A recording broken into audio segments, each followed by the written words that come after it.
Hello, this is Randy. Thank you so much for joining me again for Brain Break with Randy and Keitho. It's just me. We'll get Keitho in here again one day.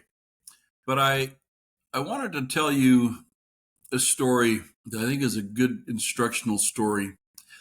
When I was a boy and we first moved to Arizona, my father found out about a place way north and west of Tucson. And it had been the site of a battle of Indian tribes. We would go out there and scour the ground for arrowheads. We found several arrowheads.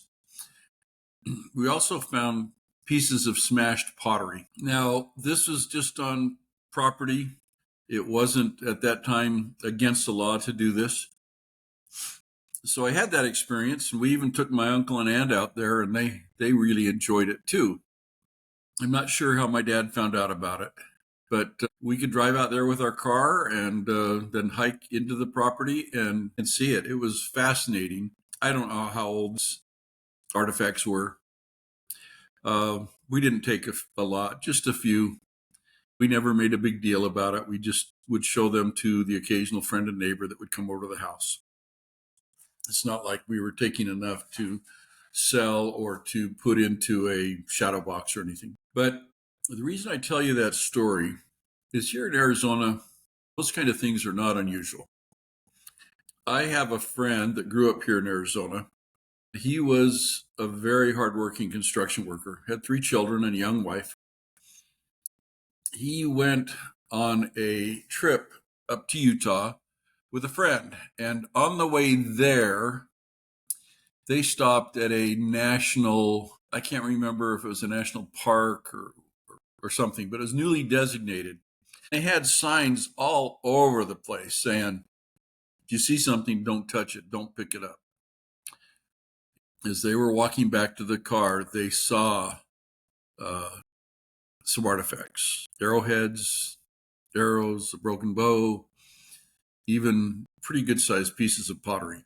Being the foolish, stupid men they were, they picked it up. Before they could even get back to their truck in the parking lot, the Park Service, who had them under surveillance, or whoever they were, wrote them up a ticket. They took back everything. While the one guy was writing them a ticket for them and telling them they probably are going to go to jail for about 18 months. The other guy literally was taking them back, all the things they picked up, and putting them back out there and then kind of mapping it out.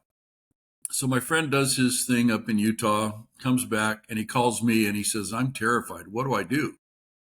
I read the ticket, and this is pre-internet days. I said, you probably need to find a really good attorney because they may be sending you to jail, prison. And make a long story short, they did. He spent over a year in a federal penitentiary for this, and so did his friend. They insisted on making an example of him.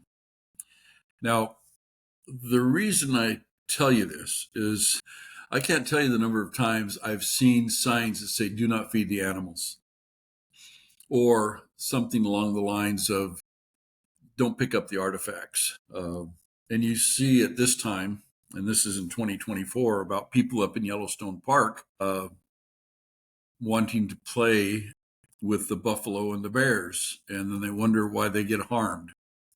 It's a big temptation. I know it is. I love animals. One time we were having a picnic dinner. This deer came up. I wouldn't give him my sandwich or anything like that, but I did find some granola he could have. For long, every one of my kids had fed this deer granola. So the kids were playing around and as we were putting everything from our lunch away, the same deer brought back friends.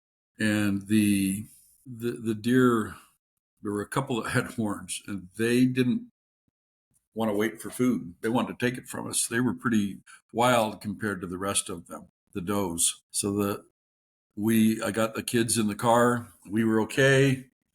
Nobody got hurt. But it really opened my eyes to why they say, don't feed the animals. I guess what I'm saying is, obey signs. The other day we were in a meeting and we were talking with somebody who was a search and rescue coordinator from another location. They were asking if we had stupid motorist laws in Arizona like they do in Texas. I said, oh yeah, that's what they're called, stupid motorist laws. What they are is if someone is driving across a road and they see a sign that says, do not enter, flooded. If they go in, they have to pay all of their costs for rescue. So please like and follow.